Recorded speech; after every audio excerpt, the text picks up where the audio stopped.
इंद्रजित भालेराव या उभयतांच्या म्हणजे या दोन्ही सारस्वतांच्या सुसंबंधाबाबत आपण काय बोलावं। एक सहजता आणि उत्कटता या दोन्हींचा मिलाप म्हणजे ही जोडगोळी आहे, हे उभयता आहेत। अस्सल मातीशी नातं सांगणारा कृषी संस्कृतीचा लोककवी म्हणजे इंद्रजित भालेराव सर। त्यांची अप्रतिम शैली महाराष्ट्राला सुपरिचित आहे। महाराष्ट्रभर कार्यक्रमाच्या निमित्ताने फिरणारे इंद्रजित भालेराव सर आज अमृत महोत्सवाच्या या समापन कार्यक्रमाला या ठिकाणी उपस्थित आहेत। त्यांच्याच उपस्थितीत सावित्रीबाई फुले कॉलेजमध्ये अमृत महोत्सवाचा वर्षारंभ झालेला होता। ते गोड बहारदार असा कार्यक्रम तो झाला होता। आज पुन्हा एकदा इंद्रजित भालेराव सर आमच्यामध्ये आहेत, हे आम्हा समस्त वाशिमकरांचं अहोभाग्य आहे। सर, मुसळे सरांच्या महोत्सवाचा वर्षारंभ झाला होता, तो आम्ही अजूनही विसरलेलो नाही। बाबाराव मुसळे यांच्या समापन कार्यक्रमातही या रानकुशीतल्या कवीला आपण भरभरून ऐकूया। आम्ही जसे त्यांच्या कवितांचे लोभी आहोत, त्यांच्या साहित्याचे लोभी आहोत, तसेच त्यांच्या सहवासाचे सुद्धा लोभी आहोत। म्हणून मी यापुढचा वेळ लोककवी इंद्रजित भालेरावांना समर्पित करतो। प्रार्थना आहे डॉक्टर इंद्रजित भालेराव सरांना कृपया आपण या ठिकाणी येऊन आपलं मनोगत मांडावा। डॉक्टर इंद्रजित भालेरावांसाठी जोरदार टाळ्या वाजवा एकदा। हा आवाज येतोय ना व्यवस्थित? शेवटपर्यंत येतोय ना? वाटल्यास थोडं वर घेता येत असेल तर थोडं वर घ्या आणि मग असं घ्या।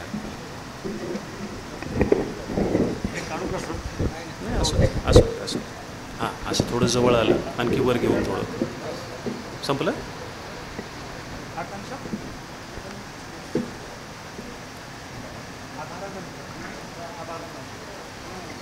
कार्यक्रमाचे अध्यक्ष सन्माननीय श्री हरिभाऊ, सत्कार मूर्ती आदरणीय बाबारावजी मुसळे सर, मुसळे आई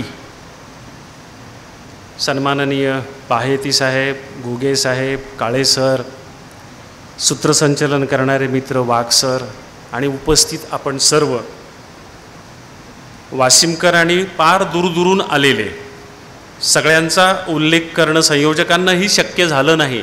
अशी खूप दूरदूरून मुसळे सरांचे चाहते, वाचक, प्रकाशक, नातेवाईक खूप दूरदूरून आलेले आहेत। ते आपण सर्वजण मित्र हो, मागच्या वर्षीचा कार्यक्रम मला आठवतोय आणि मागच्या वर्षीचं माझं भाषण पण मला आठवते। मी जेव्हा भाषणाला उठत होतो तेव्हा मुसळे सर मला असं म्हणाले होते की माझ्याविषयी बोलू नका, तुम्हाला तुमच्या कविता लोकांना ऐकवण्यासाठी बोलवलेलं आहे, पण अमृत महोत्सवाची सुरुवात आहे तर आपण आधी सरांविषयी बोललं पाहिजे। म्हणून 40 मिनिटं मी आधी सरांविषयी मागच्या वर्षी बोललो होतो आणि मग 20 मिनिटं मी माझ्या कविता म्हटल्या होत्या। ते दोनही व्हिडिओ यूट्यूबवर इथल्या चॅनलनी तुमच्या टाकले आणि त्याला खूप चांगला प्रतिसाद वर्षभरामध्ये मिळालेला मी त्या यूट्यूब चॅनलवर पाहिला, सरांच्या चॅनलवर। आता या वर्षी पुन्हा मला येण्याचा योग म्हणजे आग्रहाचं निमंत्रण सरांचं होतंच, माझाही यायचा विचार होताच, पण माझी अक्कलदाढ काम करत नसल्यामुळं डॉक्टर म्हणाले ती काढून टाकावी लागेल, म्हणून मी विचार रद्द केला होता की आता अक्कलदाढ काढून टाकू आणि कार्यक्रमाला आपणाला जाता येणार नाही। पण परवाच्या दिवशी सरांचा फोन आला की इंद्रजित अशी अशी अडचण झालेली आहे आणि तुम्हाला परत यावं लागणार आहे। म्हटलं सर माझ्याऐवजी पर्यायी निवडू आपण, दुसरं कुणाचं नाव? ते म्हणाले नाही नाही, आम्हाला दुसरं कुणाचं नाव नको, आम्हाला तुम्हीच पुन्हा पाहिजे। आणि मग मला येण्याची संधी अशी सन्मानानं उपलब्ध झाली। मित्र हो, सूत्रसंचलन करणाऱ्या आमच्या वाघ सरांनी सांगितलं की एखादा गाव एखादा अमृत महोत्सव लेखकाचा इतक्या चांगल्या प्रकारे साजरा करतं आणि वर्षभर त्याचे विविध उपक्रम सादर करण्याची उमेद बाळगतं, काही करू शकतं काही करू शकत नाही, पण सुरुवात आणि शेवट एवढ्या मोठ्या प्रमाणामध्ये करतं, हे दृश्य महाराष्ट्रात दुर्मिळ आहे। पूर्वी असे अमृत महोत्सव व्हायचे सर, कुठपर्यंत म्हणजे पु ल देशपांड्यांपासून ते राम शेवाळकरांपर्यंत असे अमृत महोत्सवाचे मोठमोठे कार्यक्रम झाले होते। पण नंतर हे कार्यक्रम बंद झाल्यात जमा आहेत. असे अमृत महोत्सवाचे कार्यक्रम आता फारसं कुणी घेत नाही, लोक येत नाहीत, कार्यक्रम होत नाही. पण हा अपवाद आहे, तो म्हणजे वाशिमकरांच्या मुळं हा अपवाद आहे. वाशिमच्या सांस्कृतिक वैभवाची ही खूण आहे. इथं हरिभाऊ आहेत म्हणून इतके चांगले कार्यक्रम होतात. इथं बाहेती सर आहेत म्हणून इतके चांगले कार्यक्रम होतात. इथं वाघ सर आहेत म्हणून इतके चांगले कार्यक्रम होतात. कारण ही सगळी मंडळी मिळून साहित्याचं एक वातावरण इथं तयार केलेलं आहे. साहित्य परिषदेची तुमची विदर्भ साहित्य संघाची शाखा आहे, त्यामुळं हे वातावरण तयार झालेलं आहे. आणि या सगळ्या लोकांच्यामुळं आणि एकूणच या तुमच्या वाशिमकरांच्यामुळं हे प्रेम बाबाराव मुसळे यांच्या वाट्याला आलेलं आहे. बाबाराव मुसळे यांच्याच पिढीचे भास्कर चंदनशिव सारखे लेखक, फार मोठा माणूस आहे, फार मोठा माणूस आहे मराठवाड्यामधला, पण त्यांचा अमृत महोत्सव आला आणि गेला, कुणाला माहीतही झाला नाही. त्यांच्या गावच्या लोकांना तसा कार्यक्रम करावासा वाटला नाही. हे एक उदाहरण म्हणून सांगितलं. लेखक मोठाच आहे, तुम्हालाही मान्य आहे की केवढा मोठा लेखक आहे, पण नाही कोणाला त्यांच्या अमृत महोत्सवाची आठवण झाली. का बरं बाबाराव मुसळे सरांच्या अमृत महोत्सवाची आठवण लोकांना झाली? का बरं बाबाराव मुसळे सरांचा अमृत महोत्सव तुम्ही एवढ्या मोठ्या प्रमाणात साजरा करता? त्याचं कारण आहे, बाबाराव मुसळे असतील, आम्ही असू, आम्ही सगळी लोकांमध्ये मिसळणारी माणसं आहोत. आम्ही लोकांमध्ये मिसळतो, लोक आमच्यामध्ये मिसळतात. आणि आम्ही आमच्या हस्तिदंती मनोऱ्यात बसून आमचं लेखन करत नाही.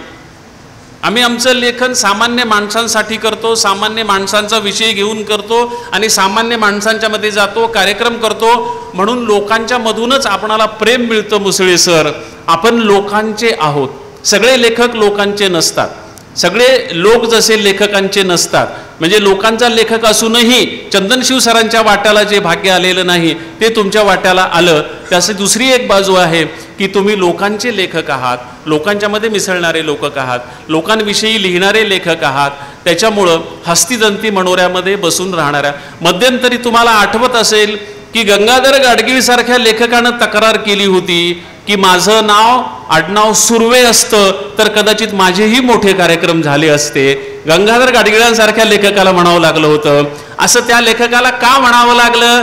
त्याचं कारण असं की तो हस्तिदंती मनोऱ्यात बसून लेखन करत होता, माणसाची त्याचा कधी संबंधच आला नाही. आणि नारायण सुर्वे का बरं लोकप्रिय झाला? तर तो सामान्य माणसाविषयी लिहित होता आणि सतत सामान्य माणसांच्या मध्ये जात होता.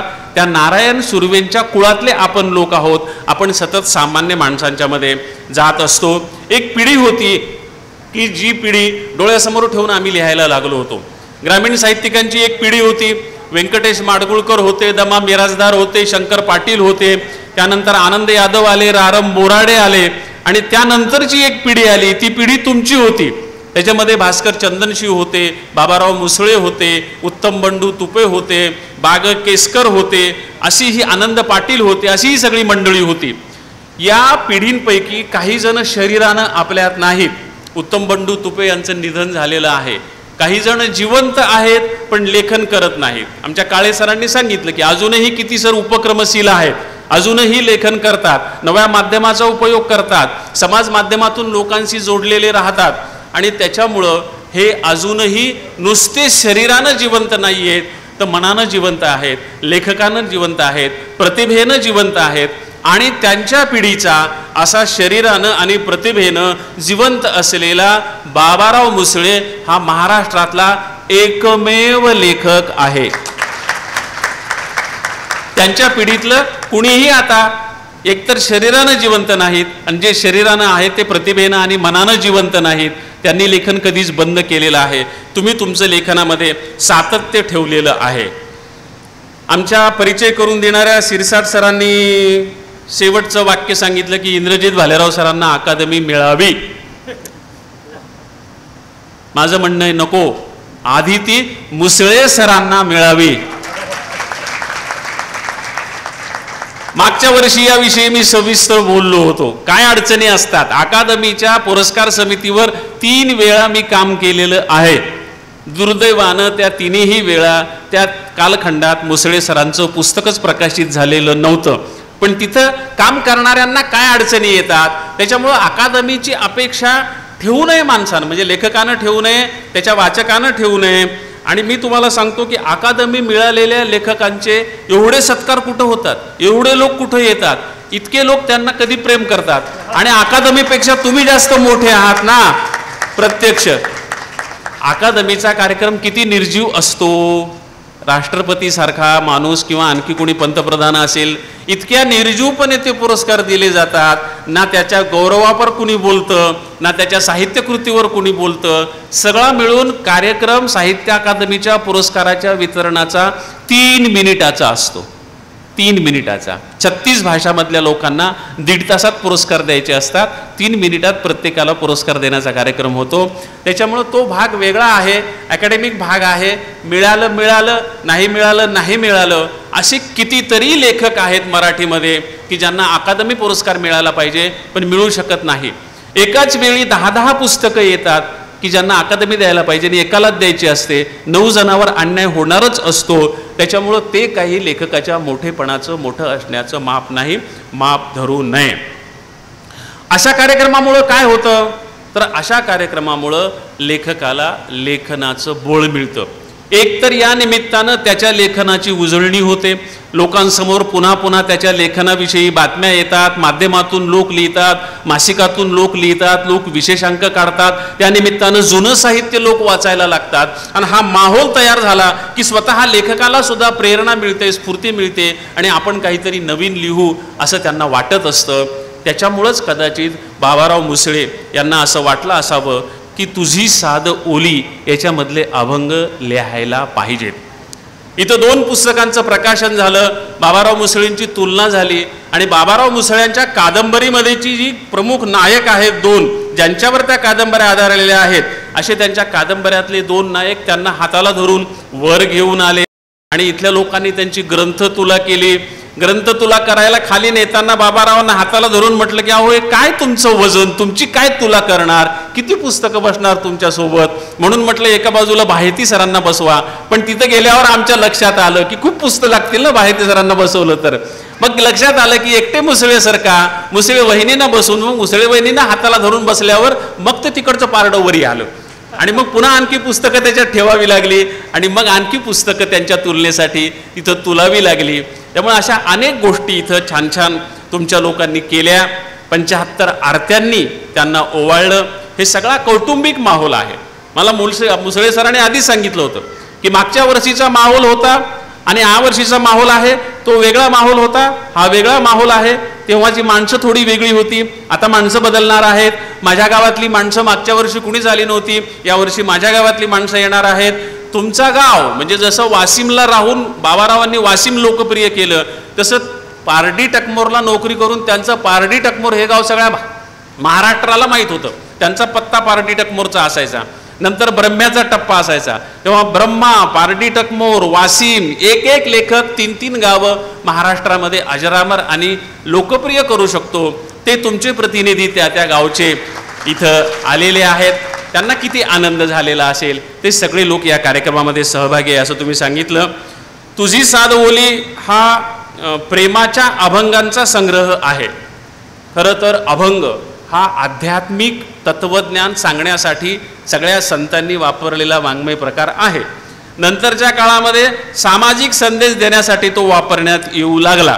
पण प्रेमाचे अभंग लिहिणारा बाबाराव मुसळे हा मराठीतला पहिला कवी आहे की ज्यानं प्रेमाचे अभंग लिहिले. अभंगाचा जो एक ठरीव साचा होता आशयाचा, आधी अध्यात्म हा त्याचा मुख्य साचा होता, नंतर सामाजिकता हा त्याचा मुख्य साचा होता. बाबारावनी त्याच्यामध्ये प्रेम घातलं. जो अभंग प्रेमापासून जवळजवळ 700-800 वर्ष दूर होता, त्या अभंगाला त्यांनी प्रेमामध्ये खेचलं आणि त्या अभंगातून त्यांनी प्रेम मांडलं. आणि बोलताना स्वतः बाबाराव असं म्हणाले की लोकांना आश्चर्य वाटेल की ह्या वयामध्ये आणि प्रेम कविता, आणि मग आपल्या बायकोला काय वाटेल, आता ही कोण आली. पण असं काही नाही हे मला माहीत आहे. याच्यामध्ये त्यांनी एक तेजस्विनी नावाची गृहीत धरलेली आहे. तिच्यावर बोट ठेवून मी त्यांना विचारलं. ते म्हणाले कल्पनेनं ती एक पात्र कल्पित केलेलं आहे आणि ते कल्पित पात्र गृहीत धरून हे सगळं लिहिलेलं आहे. मग मी एक एक अभंग वाचू लागला तर माझ्या लक्षात आलं बाबाराव मुसळे सपसेल खोटं बोलत आहेत. हे कल्पनेनं नाही लिहिलेलं, हे तर सगळं वास्तव आहे, हे खरं आहे, हे खोटं नाहीये, कल्पनेनं नाहीये. मग बाबाराव खोटं का बोलतायत? त्यांना लाज वाटत असेल,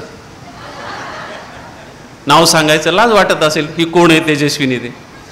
आणि जसं जसे मी अभंग वाचू लागलो तसं तसं माझ्या लक्षात आलं या अभंगामधलं जे पात्र आहे ते कुणी काल्पनिक पात्र नाही, ती कुणी तेजस्विनी नाही, त्या मुसळे आईच आहेत. मुसळे आईच आहेत, त्यांच्यावरच लिहिलेले ते अभंग आहेत. आणि वयाच्या 75व्या वर्षी प्रेम कविता अशी जी त्यांनी स्वतः शंका व्यक्त केली आणि त्यातला पाठीमागचं समाजशास्त्रीय वास्तव मी तुम्हाला सांगतो. माझ्या प्रत्येक भाषणात मी नेहमी अभिमानानं सांगतो की मी आयुष्यभर फक्त शेतकऱ्यांवर कविता लिहिल्या, मी कधीही आयुष्यात प्रेम कविता लिहिली नाही.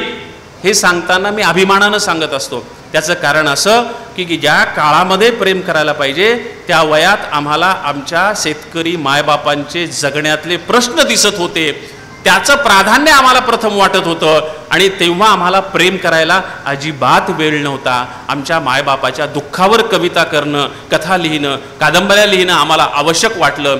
आज या लेवलला जेव्हा आपण आपलं कर्तव्य पूर्ण करून झालेलं आहे, पण त्या काळात जे करायचं राहिलेलं आहे ते आपण आता करूयात, म्हणून 75व्या वर्षी तुम्हाला कविता लिहावीशी वाटली, म्हणून 75व्या वर्षी तुम्हाला प्रेम कविता लिहावीशी वाटली. त्याच्यामुळं या प्रेम कवितांमध्ये तुम्ही आवर्जून हा संग्रह वाचा. बसल्या बसल्या काही कविता मी वाचल्या आणि मुद्दाम त्यातली एक कविता मी तुम्हाला म्हणून दाखवणार आहे. पहिली कविता आपण प्रास्ताविक समजू की तुझ्याच रूपाची लावणी करीन अनेक भरीन मनोराज्य. म्हटलंय काय की तुझ्याच रूपाची लावणी करीन, पण ही लावणी नाही अभंग केलेला आहे ना, म्हणजे ते लबाड बोलतात, तुमचं लक्ष विचलित करतात, दुसरीकडे कुठंतरी ते घालवतात, सांगतात की हे असं नाहीये. ते लिहितात अभंग आणि सांगतात की तुझ्या रूपाची मी लावणी करीन, तुझ्याच रूपाची लावणी करीन आणकी भरीन मनोराज्य. तुझा वार करी होईल जन्माचा कपाळी बुक्क्याचा मळवट. तूच माझे रूप तूच माझा देह आनंदाचे पेव सिगो सिग. एक वाट दोघा पुरे झाली आता नको अन्य त्राता तुझ मज.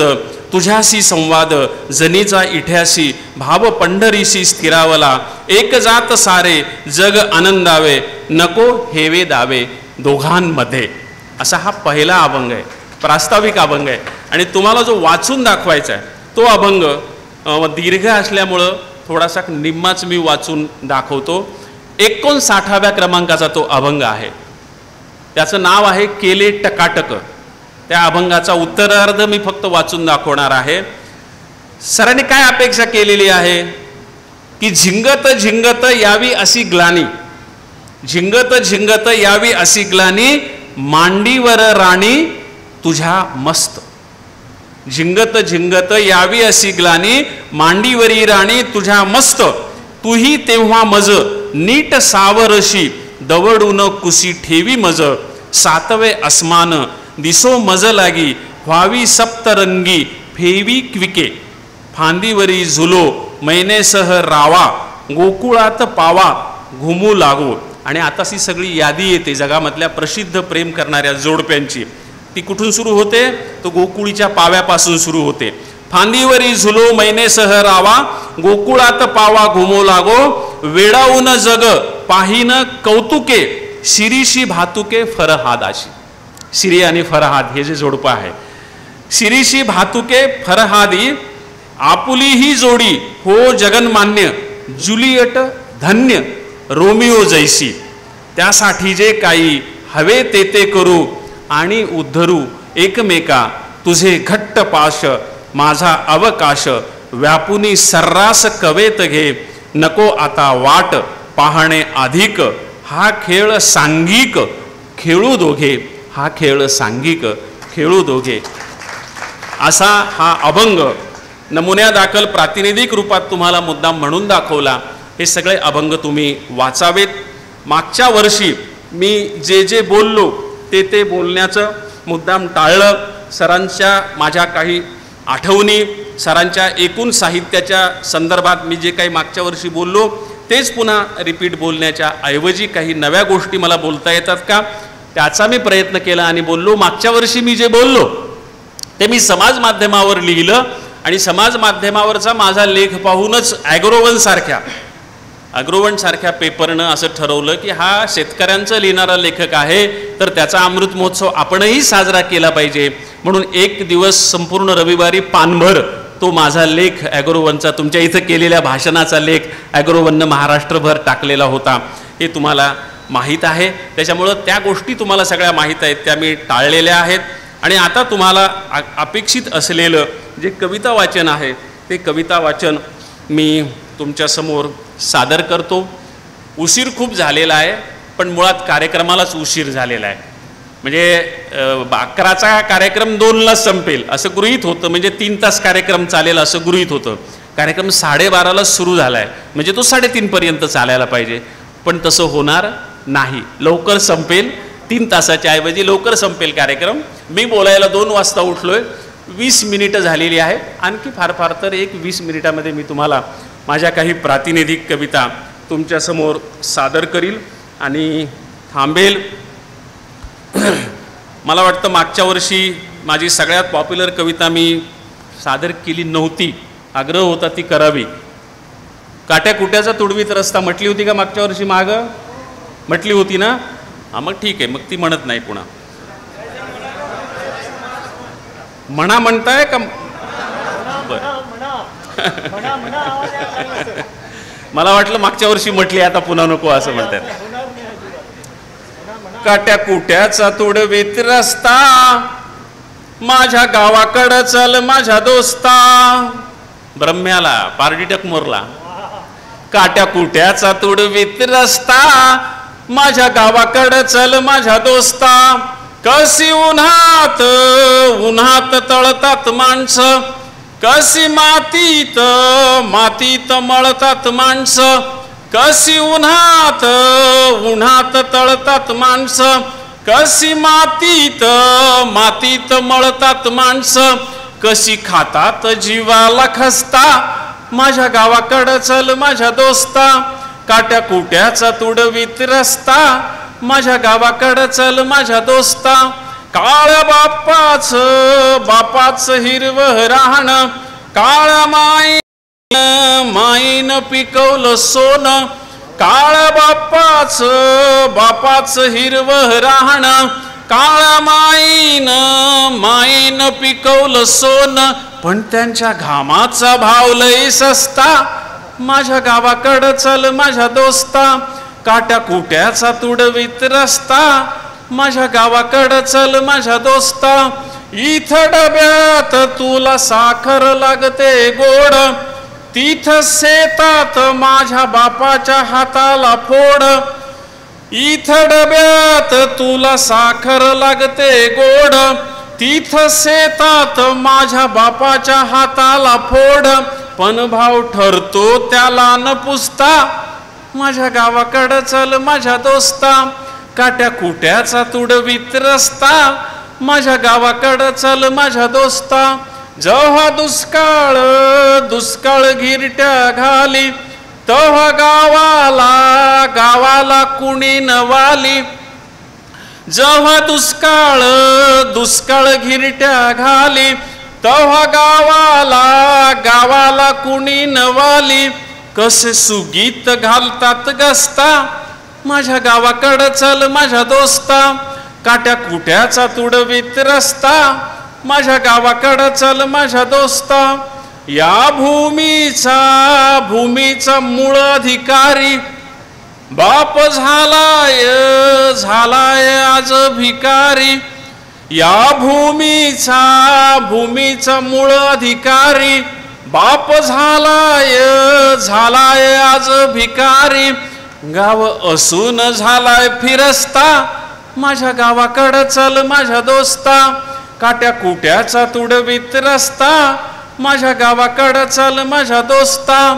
कशी उन्हात तळतात माणसं, कशी मातीत मळतात माणसं. कशी खातात जीवाला खसता, माझ्या गावाकडं चल माझ्या दोस्ता, माझ्या गावाकडं चल माझ्या दोस्ता, माझ्या गावाकडं चल माझ्या दोस्ता.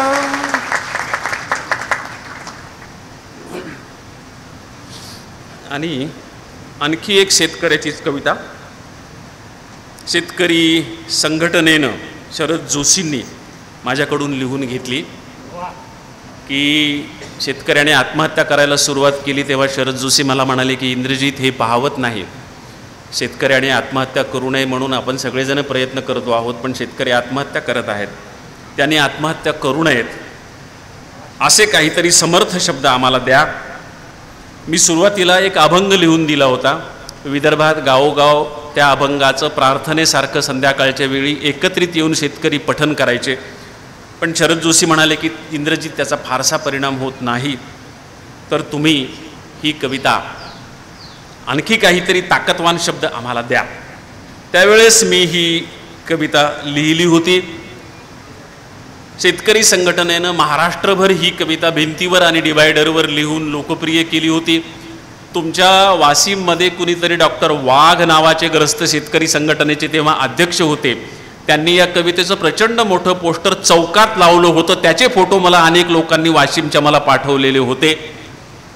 हीच कविता बाबा आमटे यांनी मृत्यूपूर्वी 15 दिवस आधी दीर्घ आजारातून उठले असताना आनंदवनाच्या बोर्डावर स्वतःच्या हातानं लिहून ठेवली होती.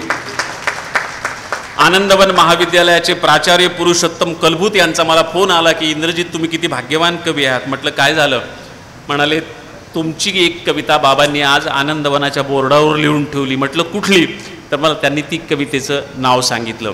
हीच कविता कॉम्रेड गोविंद पानसरे यांनी भगतसिंग जन्मशताब्दीच्या वर्षात 2012 साली या कवितेचं देशपातळीवर एक मोठं पोस्टर काढलं होतं. वर भगतसिंगांचा फोटो होता, खाली एकच वाक्य लिहिलं होतं, आज भगतसिंग जिवंत असते तर काय म्हणाले असते, आणि त्यांच्या तोंडी ही संपूर्ण कविता टाकलेली होती. ती कविता मुद्दाम मी शेतकऱ्यांना प्रेरणा मिळावी आणि शेतकऱ्यांनी या दुःखातून बाहेर यावं म्हणून त्या काळात लिहिलेली आणि सगळ्यांनीच उचलून धरलेली कविता. शिक बाबा शिक, लढायला शिक, कुणब्याच्या पोरा आता लढायला शिक. ही कविता मला एकट्याला म्हणायची सवय नाही आहे. शेतकरी संघटनेच्या लाखो लोकांच्या समोर ही कविता मी म्हटलेली आहे. एकदा मिरज आणि सांगलीच्या मध्ये पश्चिम महाराष्ट्रात प्रथमच या शेतकरी संघटनेनं धडक दिलेली होती, तेव्हा 7 लाख लोकांच्या समोर पहिल्यांदा ही कविता मी म्हटलेली होती. त्याच्यामुळं ही कविता लोकांच्या सोबत म्हणायची मला सवय आहे. पण इथं बंदिस्त सभागृह आहे आणि साऊंड डिफेक्टिव्ह आहे, त्याच्यामुळं तुम्हाला टाळ्या वाजवायचा सांगितलं तर कदाचित डिफेक्ट निर्माण होईल, म्हणून मी नुसतीच ती कविता म्हणतो. आणि मग शेवटी वाटल्यास सगळी कसर काढण्यासाठी सगळ्यात शेवटी टाळ्या वाजवा. शिक बाबा शिक, लढायला शिक, शिक बाबा शिक, लढायला शिक, कुणब्याच्या पोरा आता लढायला शिक, कुणब्याच्या पोरा आता लढायला शिक. लाजरेपणा बुजरेपणा बाजारात इक, लाजरेपणा बुजरेपणा बाजारात इक, घेऊ नको फाशी बाबा खाऊ नको इक, आता लढायला शिक. माग माग नको पुढं सरायला शिक, माग माग नको पुढं सरायला शिक, आत्महत्या नको हत्या करायला शिक, बाबा लढायला शिक.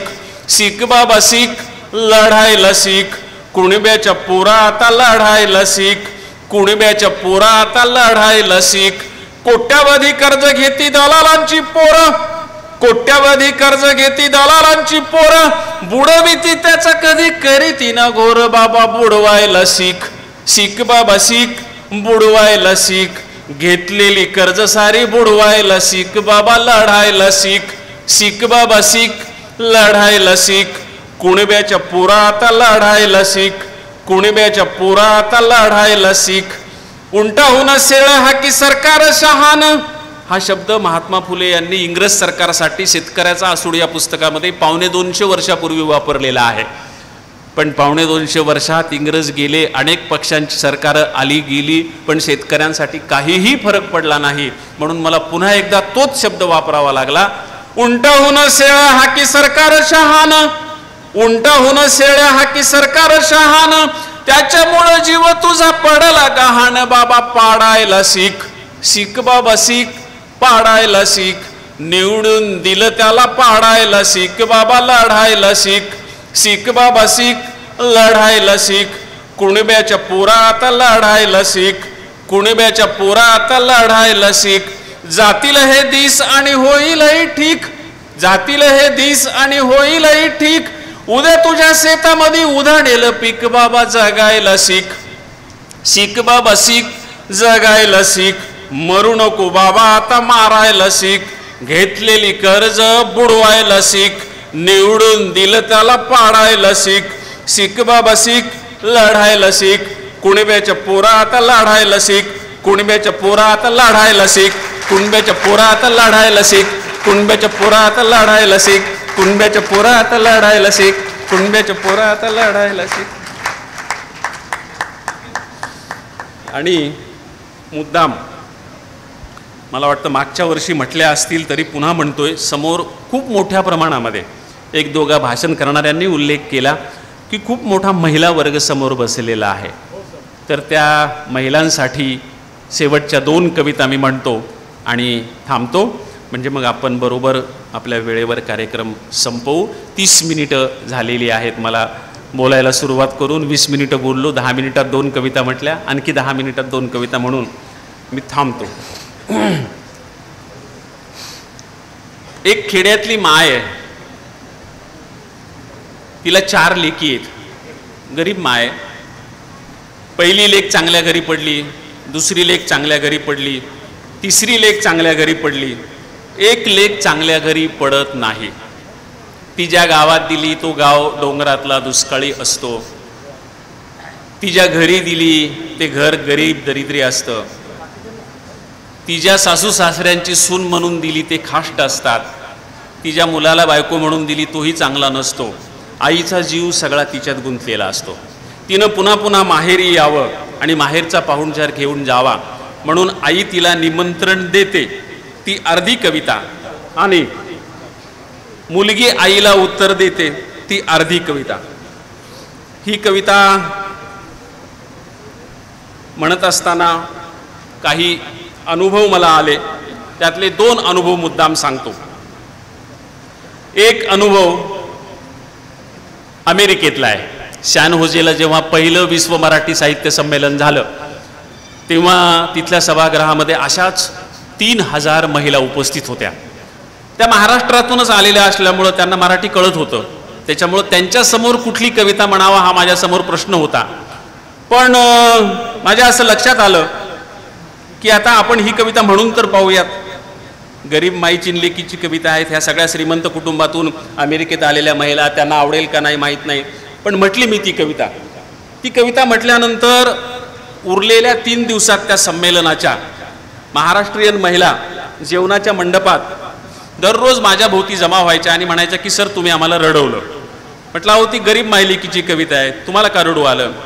तर त्या म्हणाल्या की तुम्ही कविता लिहिताना काय आहे, काळेसरणी का कुणीतरी मला वाटतं आमच्या गुगे साहेबांनीच सांगितलं की कविता लिहिताना कवीच्या मनात काय आहे तेच लोकांच्याही मनात असेल असं काही नसतं. त्या अमेरिकेतल्या महिला म्हणाल्या कविता लिहिताना तुमच्या मनात काय आहे ते आम्हाला माहीत नाही. कविता ऐकताना आमच्या मनात आम्ही असं गृहीत धरलं की भारतात राहिलेली आई आणि हजारो कोस दूर आलेल्या आम्ही तिच्या लेकी असा अर्थ आम्ही घेतला म्हणून आम्हाला रडू आलं. ही कविता एकदा जळगाव जिल्ह्यामध्ये सेंदुर्णी नावाचं गाव आहे. महाराष्ट्राच्या विधानसभेचे पहिले सभापती आचार्य गरुड यांचं ते गाव. आणि आचार्य गरुडांच्या नावानंच इथे एक व्याख्यानमाला घेतली जाते. त्या व्याख्यानमालेत व्याख्यान द्यायला मी गेलो होतो. आचार्य गरुडांचे चिरंजीव देशमुख तेव्हा आमदार होते, ते व्यासपीठावर उपस्थित होते. आणि त्या व्याख्यानमालेत मी ही कविता म्हणत असताना अचानक समोरून एका बाईनं उंच आवाजात रडायला सुरुवात केली. मी एकदम स्तब्ध झालो, थांबलो, सगळी सभा स्तब्ध झाली. म्हटलं काय झालं, कशामुळे ह्या बाई रडतायत? त्यांना अचानकच काही दुःखद वार्ता समजली की काय. मग देशमुख जे कार्यक्रमाचे अध्यक्ष होते आमदार, ते उठले, त्या बाईंच्या जवळ गेले, त्यांचं डोकं त्यांनी खांद्यावर घेतलं, त्यांची पाठ थोपटली, त्यांना काहीतरी बोलले, पुन्हा व्यासपीठावर आले. माझ्या कानात त्यांनी सांगितलं की ही माझी बहीण आहे आणि तुम्ही ज्या 4 लेकींची कथा सांगितली तशा तिलाही 4 लेकी आहेत. आणि त्यातल्या एका लेखीची गरीब कथा सांगितली तशी तिची एका लेखीची शोकांतिका झालेली आहे. म्हणून बेसावतपणे ही कविता ऐकताना तिला राहावलं नाही आणि ती उंच आवाजात रडायला लागली. आता तिनं माझा जरूर निरोप दिलाय की सरांना म्हणावं मी बेसावतपणे ते रडून गेले, आता मी सावध चित्तानं तुमची कविता ऐकणार आहे, पुन्हा एकदा ती सगळी कविता म्हणा. तर ती कविता माईनं लेकीला दिलेलं निमंत्रण, लेकीला मायला दिलेलं उत्तर, जिचामध्ये जीव गुंतलेला आहे त्या लेकीला माय म्हणते, उभ्या उभ्या आड रातर येऊन जाय ग लेकी. आता आड रातर हा शब्दाचा अर्थ तुम्हाला सांगण्याची गरज नाही, त्याच्यामुळं मी सांगत बसत नाही. उभ्या उभ्या आड रातर येऊन जाय ग लेकी. तिथं आता सुरू असल उन्हाचा कहार, इथं आता पिकली ग आंबेराई फार. तिथं आता सुरू असल उन्हाचा कहार, इथं आता पिकली ग आंबेराई फार. रसाळीचे 4 आंबे खाऊन जाय ग लेकी, उभ्या उभ्या आड रातर येऊन जाय ग लेकी. विहिनीच्या टोमण्यानं कान किटला असल, रोज रोज चटणी भाकर जीव इटला असल. विहिनीच्या टोमण्यानं कान किटला असल, रोज रोज शिळी भाकर जीव इटला असल. तुपासंग पुरणपोळी खाऊन जाय ग लेकी, उभ्या उभ्या आड रातर येऊन जाय ग लेकी. रातंदिस काम तुला इसाबाबी नसल, रातंदिस काम तुला इसाबाबी नसल. लंबे लंबे बाल तुहे गुत्ता झाला असल. रातंदिस काम तुला इसाबाबी नसल, लंबे लंबे बाल तुहे गुत्ता झाला असल. मायेच्या हातानं न्हावून जाय ग लेकी, उभ्या उभ्या आड रातर येऊन जाय ग लेकी. संग मंग गुज बोलू रात जागून काढू, संग मंग गुज बोलू रात जागून काढू. आनंदानं हसू दोघी आनंदानं रडू. संग मंग गुज बोलू रात जागून काढू, आनंदानं हसू दोघी आनंदानं रडू. सकुनाचा हिरवा चुडा लेवून जाय ग लेकी, उभ्या उभ्या आड रातर येऊन जाय ग लेकी, उभ्या उभ्या आड रातर येऊन जाय ग लेकी, उभ्या उभ्या आड रातर येऊन जाय ग लेकी. माईचं निमंत्रण मिळालेलं आहे, पण लेक धावत पळत येत नाही. लेकीचं उत्तर थोडं रागाचं आहे. काय म्हणते लेक माईला, तर तिला असं म्हणणं आहे की सगळ्या लेकींना देताना तू सगळं नीट पाहून दिलंस आणि माझ्याच वेळेस अशी घाई का केली. म्हणून ती थोडी रागानं उत्तर देते, जाय तुला बोलायची नाय माय, जाय तुला बोलायची नाय माय, जाय तुला बोलायची नाय. लाडाची लाडकी लेक तुझी मी, गोरी भुरी होते नव्हती खुजी मी. लाडाची लाडकी लेक तुझी मी, गोरी भुरी होते नव्हती खुजी मी. जावयात पाहिलंस काय, जावयात पाहिलंस काय, माय जाय तुला बोलायची नाय माय, जाय तुला बोलायची नाय. दूध तुप देऊन लखवलं मला, किती लाड केलेस. दूध तुप देऊन लखवलं मला, दुपारी दही तू चाखवलं मला. दूध तुप देऊन लखवलं मला, दुपारी दही तू चाखवलं मला. सासूची खाल्ली हाय, सासूची खाल्ली हाय, माय जाय तुला बोलायची नाय माय, जाय तुला बोलायची नाय. बापाची दाढी लुचायची मी, पटक्याला तोंड पुसायची मी. बापाची दाढी लुचायची मी, पटक्याला तोंड पुसायची मी. सासऱ्याची डिवते गाय, सासऱ्याची डिवते गाय, माय जाय तुला बोलायची नाय माय, जाय तुला बोलायची नाय. माहेरी होता विहीर माळा, पाटाच्या पाण्याचा पायाला लळा. माहेरी होता विहीर माळा, पाटाच्या पाण्याचा पायाला लळा. सासरी पोळतात पाय, सासरी पोळतात पाय, माय जाय तुला बोलायची नाय माय, जाय तुला बोलायची नाय. पाहून दिलास डोंगरी गाव, सकुणी कावळा करीना काव. पाहून दिलास डोंगरी गाव, सकुनी कावळा करीना काव. दुधावर येईना साय, दुधावर येईना साय, माय जाय तुला बोलायची न्हाय, माय जाय तुला बोलायची न्हाय, माय जाय तुला बोलायची न्हाय, माय जाय तुला बोलायची न्हाय. आणि आता शेवटची कविता. तुम्हाला जायचे काय? शेवटची कविता. माझ्या आईनं मला सांगितलेली माझ्या जन्माची कहाणी. आज आपण 10 तारखेला बाबारावांचा वाढदिवस केला, अमृत महोत्सव केला. बसल्या बसल्या मी बाबारावांना कानात विचारलं ही तुमची खरी जन्मतारीख आहे का? तर ते म्हणाले नाही, कारण ही जन्मतारीख प्रामुख्यानं हजेरीवर जी लिहिलेली आहे ती ही जन्मतारीख आहे. घोगे साहेब, शेवटची कविता आहे, 2 मिनिटं शांत बसा. शेवटची कविता. आधीच्या कवितेला बराच डिस्टर्ब झाला, मला सहन होत नाही डिस्टर्ब. त्याच्यामुळं मी शक्यतो अधिकारी आणि राजकीय नेते व्यासपीठावर असताना नको म्हणतो कार्यक्रमाला, कारण त्यांची गडबड खूप असते, त्यांना खूप म्हणजे व्याप असतात, ताप असतात. त्याच्यामुळं शक्यतो त्यांना ते जायची घाई. म्हणून तुम्हाला विचारलं, जायचं असेल तर जाता येईल शक्यतो, कारण ते आम्ही इतकं एकजीव होतो, एकरूप होतो म्हणताना, आणि त्याला जर असं कुणी आपल्याकडे दुर्लक्ष करतंय असं वाटलं तर खूप वाईट वाटतं. तर बाबारावांना म्हटलं की बाबाराव, तुम्हाला ही जन्मतारीख तुमची खरी आहे का? ते म्हणाले नाही, ही हजेरीवर लिहिलेली जन्मतारीख आहे. आणि शक्यतो खेड्यातून आलेल्या 80-90% लोकांच्या जन्मतारखा शिक्षकांनी टाकलेल्या असतात. ते काल्पनिक जन्मदिवस असतात, कारण त्यांच्या आईवडिलांना ती लिहिण्याची माहीतच नसतं. तशी ही जन्मतारीख आहे. माझी ही तशीच खोटी जन्मतारीख होती. माझे जन्मतारीख शोधण्यासाठी मी जेव्हा निघालो खऱ्या जन्मतारखेच्या शोधात, तेव्हा इतके गमती जमतीचे किस्से घडले की तो एक स्वतंत्रच कथाकथनाचा कार्यक्रम होईल एवढा मोठा आहे. पण मजेशीर किस्से आहेत. कधीतरी हरिभाऊ बोलवा तुमच्या व्याख्यानमालेत एकदा आलो तेव्हा मी हे सगळे किस्से सांगितले होते, तुमच्या नावाची जी व्याख्यानमाला आहे त्या व्याख्यानमालेत. पण ही जन्मतारीख काल्पनिक होती. आणि आपण आपल्या आईला विचारावं की माय मव्हा जन्म कव्हा झाला. मग मी माझ्या मायला विचारलं की माय मव्हा जन्म कव्हा झाला, आपल्या भाषेत मराठवाडी. तेव्हा माझ्या आईनं मला माझ्या जन्माची जी कहाणी सांगितली ती फक्त कवितेत रूपांतरित करून मी तुमच्यासमोर मांडतो आहे. ही कविता मागच्या वर्षी मी म्हटली होती. ही कविता नेहमी मी कार्यक्रमाच्या शेवटी म्हणतो. ही कविता म्हणत असताना मी अतिशय संवेदनशील होतो. ही कविता म्हटल्यानंतर मी काही बोलण्याच्या मनस्थितीत राहत नाही. त्याच्यामुळं ही कविता म्हणण्याच्या आधीच पुन्हा एकदा मला अमृत महोत्सव समितीनं, बाबारावांनी, त्यांच्या चिरंजीवांनी, त्यांच्या कन्येंनी फोनवरून आवर्जून आग्रहानं मला या कार्यक्रमाला बोलवलं. त्याबद्दल त्यांचे मी खूप खूप आभार मानतो.